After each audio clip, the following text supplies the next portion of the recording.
कपड़े धोने वाली बहू। शादी के पहले से ही विभा को कपड़े धोने का बड़ा शौक था। कभी नल के नीचे तो कभी तालाब के पास। अरे मेरी नीली वाली लुंगी नहीं दिख रही है। विभा की अम्मा, कहाँ रखी है लुंगी? अरे वो तो विभा ने परसों ही धोकर रखी थी आपकी अलमारी में, देखो वहीं होगी।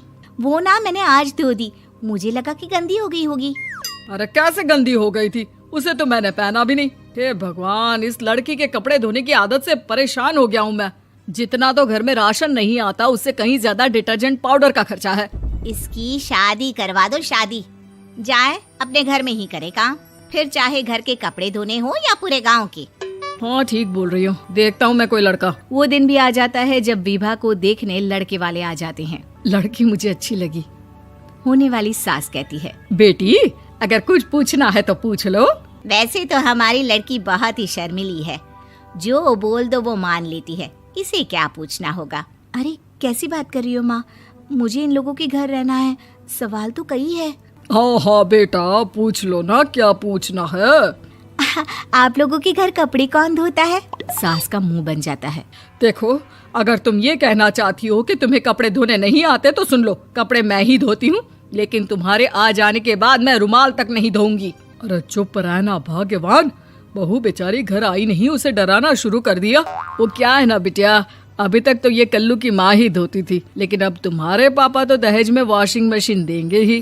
तभी विभा की माँ बोल पड़ती है, सवाल भी पूछा तो क्या। वैसे भाई साहब, मशीन की तो फिर भी कपड़े धोने की कैपेसिटी होती है। मतलब जो बिटिया दे रहे हैं ना विभा, इसे कपड़े धोने का बहुत शौक है। ये आप लोगों के क्या, आस पड़ोस गांव मोहल्ले सबके कपड़े धो दे और उफ तक ना करे। बाहर देखा नहीं आपने कितने कपड़े सूख रहे हैं? सब हमारी बिटिया ने ही तो धोए हैं। बस भी करो ना माँ, शर्म आ रही इतनी तारीफ सुनकर। और तो और एक दाग निकाल कर दिखाओ तो मान जाऊं। हाँ अच्छा, माफ करना बेटा, मैंने गलत समझा। हमें तो रिश्ता बहुत पसंद है। और ऐसे जुड़ जाता है रिश्ता कपड़े धोने का शौक रखने वाली विभा का। उसकी शादी हो जाती है कोयला फैक्ट्री में काम करने वाले कल्लू के साथ। शादी के बाद अचानक विभा चिल्लाती हुई सास के पास आती है। सासू माँ, अरे सासू माँ कहाँ है आप? ये तो धोखा है, धोखा दिया आप लोगों ने मुझे। इसे ससुर के चक्कर के बारे में पता चल गया। अरे तो उसमें तुझे क्यों धोखा मिला है? अरे नल में पानी नहीं आता, कपड़े कैसे कब धुलेंगे? अच्छा, तू पानी नहीं आ रहा उसकी बात कर रही है। तो आपने क्या सोचा? कुछ नहीं। अच्छा, तेरी माँ ने कहा था कि कपड़े धोने का शौक है तुझे, याद आया मुझे। शौक बोलकर कपड़े धोने वाले मेरे जुनून को कम ना आके सासू माँ, कपड़ा धोना मेरा गुरूर है। तभी पति भी वहाँ आ जाता है। अभी मैंने इसे सनी देओल की फिल्म दिखाई है, उसी के डायलॉग मार रही है माँ। अच्छा सुन, साफ बता रही हूँ, पानी सुबह 4 से 6 और शाम को 10 से 12 आता है, समझी? विभा टाइमिंग सुनकर हैरान हो जाती है। ये क्या भूतों का मोहल्ला है?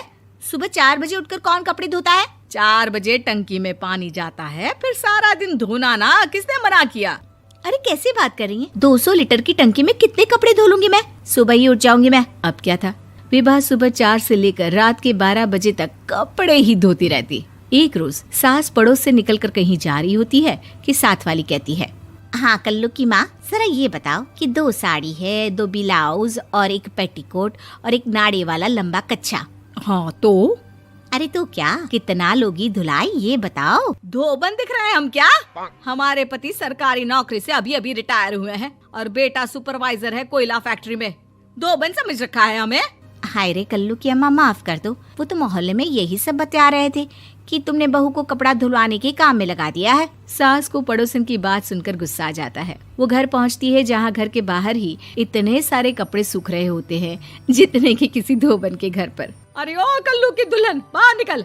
माँ जी यहीं आ जाओ, बाथरूम में चादर धो रहे हैं हम। अरे अभी हम धोते हैं, तुमको बाहर निकलो। ये आस पड़ोस वाले बोल रहे हैं कि हम बहू से कपड़े धुलवा कर उसे कपड़ा धोने वाली बना दिए हैं।